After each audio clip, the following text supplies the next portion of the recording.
What kind of democracy do we live in when 1 million people go out to oppose a war and they still go and kill innocent civilians?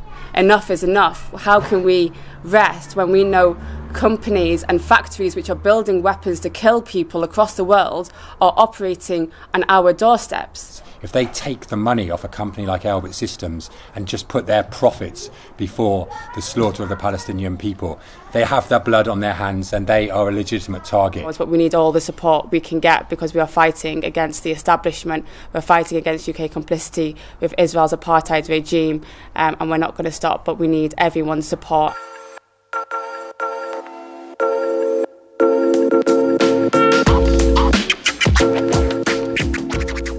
Palestine Action is a direct action network. We take direct action with the main aim to end UK complicity with Israeli apartheid. Our main target and only target really is Elbit Systems, which is Israel's largest arms company, who actually market their weapons as tested because they're tested on the Palestinian population of Gaza, who are entrapped under a brutal siege. The aftermath of Israel's latest airstrikes on Gaza. And these weapons are being built and developed in factories across the UK. They've got 10 sites here in the UK, and we target these factories, we target their landlords and suppliers in order to force these companies to leave the UK and to end their complicity with Israeli apartheid. I'll just add, in terms of targets that we've done recently, Elbit Systems, the most evil of the arms company, is our principal target, and we've shut them down time after time. However, we have also targeted their landlords, JLL or LaSalle Investment Management, because they are complicit in this. If they take the money off a company like Elbit Systems and just put their profits before the slaughter of the Palestinian people, they have their blood on their hands and they are a legitimate target. And therefore we've targeted them. Often we've just spread people throwing red paint over them to signify that. So for us, our actions always either expose the company, disrupt or destroy their property. And we would say that our actions, by some are viewed as extreme, smashing windows, smashing air conditioning units, damaging the buildings to high level damage. Our last action causing £4 million worth of damage. But this is minuscule compared to the damage and destruction, and in fact more than damage and destruction, the lives that are damaged day in, day out. And it's not just when Israel are deciding to bomb Gaza. It's every single day, and we can't just respond when it's in the news. These are things that happen every day where people are living under an apartheid regime. Right, we're here outside the Crown Court in Leicester, supporting the brilliant activists who courageously shut down the Elbit arms factory. Woo! Elbit, your days are numbered in this country. We have privilege here in the UK, and it's our duty to use that, especially when the weapons which are being used to kill people are being built on our doorsteps.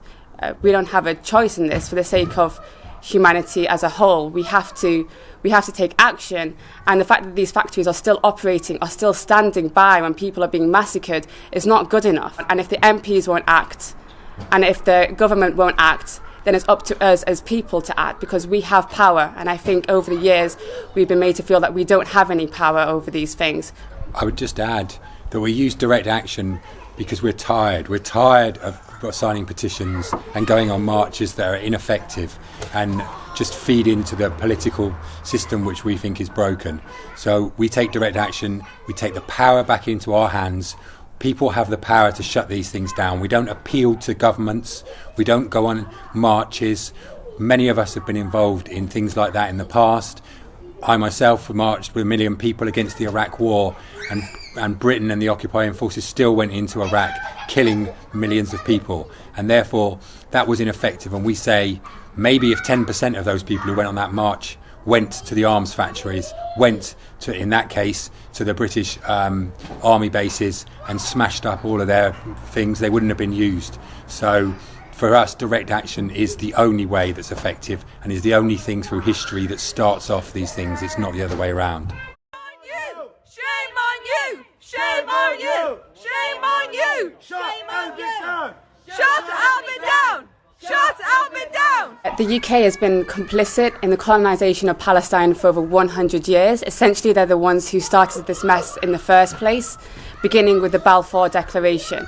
And for decades and decades, this country has continued to profit from the colonisation and ethnic cleansing of the Palestinian people. No amount of lobbying or no amount of petitions has brought about the change needed to save people's lives who are dying so our country and our government can profit off of their murders.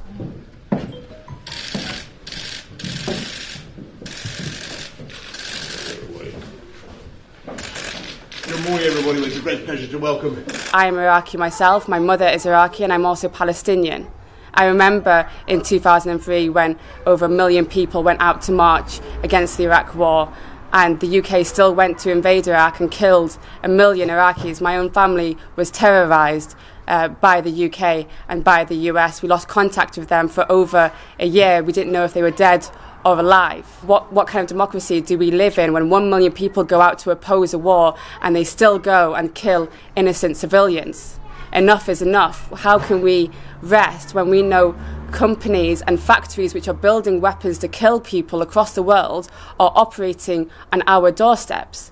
We develop, manufacture and supply a broad portfolio of airborne, land, naval and cyber systems, products and services. So Palestine Action has been launched now since July 2020. So over the past 10 months, I think we've taken action against Elbit Systems and their landlords over 60, 70 times.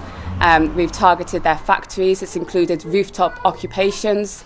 Recently, notably, activists were on the roof of Elbit subsidiary in Leicester who actually produce and assemble drones which have been exported to Israel to kill Palestinians, and they were up there for 6 days. And even the fire brigade pulled out and refused to remove these protesters because they stand in solidarity with the Palestinian people.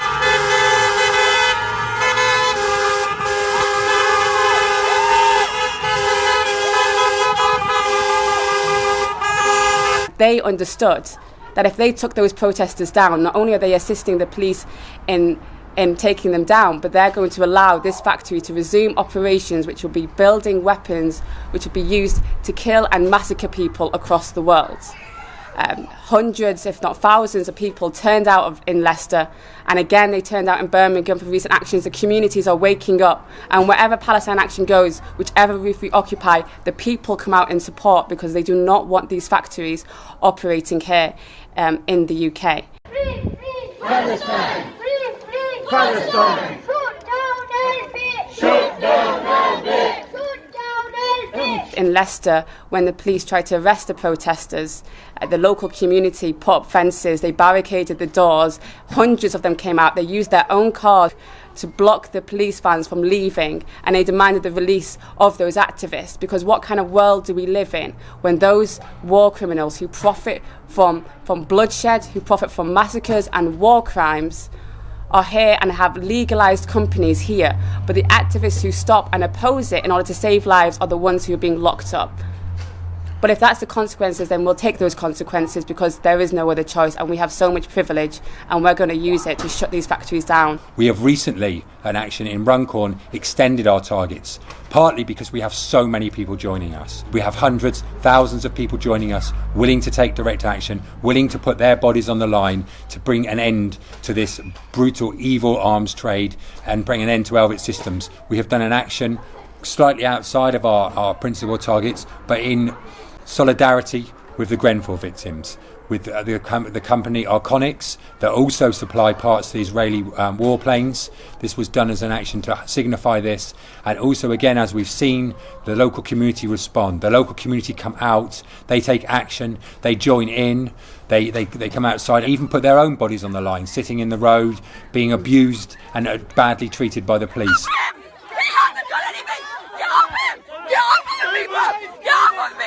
This is a movement that's growing and is going to continue to grow in local communities, because when local communities realise that these evil companies operate on their doorsteps, they don't want it. People have been violently arrested, we've been raided, we've been stopped by counter-terrorism police at the border, interrogated for hours because of our activities in Palestine Action, had our laptops taken from us, mine and Richard's passports were essentially stolen by the police.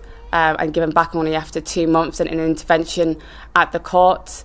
But throughout everything, we kept going, and the people in Palestine Action have kept going because we know that what we're fighting for is bigger than ourselves. And now we're at a moment where people, the support has gone through the roof for Palestine Action, and actually the police are not able to get away with these things as much as they were able to before. So things are really shifting, but as you can imagine, the British police and the British state do not like what we're doing. In fact, just 3 weeks after we launched Palestine Action, there was a high-level meeting between the Israeli Ministry of Strategic Affairs and Dominic Raab, where they essentially asked the UK to crush us. And they tried and they did everything they could, but it didn't work. Loads of people's homes have been raided and people continue. Free, free! Everyone's right! Free, free! Everyone's right! Free, free! Everyone's right! Free, free! Everyone's right! Free, free! Everyone's right! I sometimes think our problem isn't direct action. Our problem is being obedient to the fact that these factories are operating and standing there every single day. Why, after the Iraq War, why, after all of those people died, are those same factories who produced those weapons still standing today? If we don't do it now, it's going to keep on happening, and it will happen in our names. Everyone who stays silent or does nothing is complicit in the murder of those people. And if it was happening the other way round, we'd be begging people to do the same. We'll continue to bring out communities. We'll bring out people in their thousands. We'll emulate the things in the past. We will get called extreme, but the people from the past got called extreme. The freedom riders and the civil rights movement got called extreme. The suffragettes got called extreme, even by people on their own side. And we'll continue to grow and bring in new people, and we will shut these places down. There was a debate in Parliament to call for sanctions against Israel after 380,000 people signed that petition, and it did nothing. They continue to support Israel's apartheid state, and people continue to die. But we actually have so much power, especially when Israel's factories are operating here. And if that means we put our own bodies on the line and we get arrested and we get held for up to 24 hours in a cell to stop these factories, then we must do that, because it's nothing compared to what happens to Palestinians every single day. They're on the front line whether or not they like it or not. And it's up to us to also put ourselves on the front line and shut these factories down for good.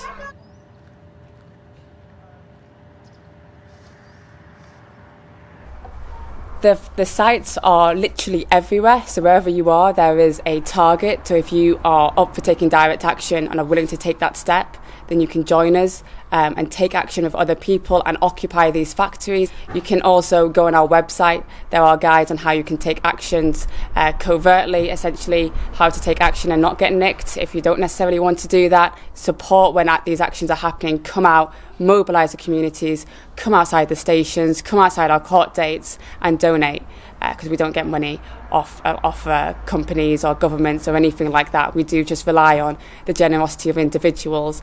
In fact, we've been taken off 8 different third-party platforms, 5 different fundraising platforms. So as you can imagine, we're not going to stop, and we have our own fundraising platforms, but we need all the support we can get, because we are fighting against the establishment. We're fighting against UK complicity with Israel's apartheid regime, and we're not going to stop, but we need everyone's support and for people just to take the leap.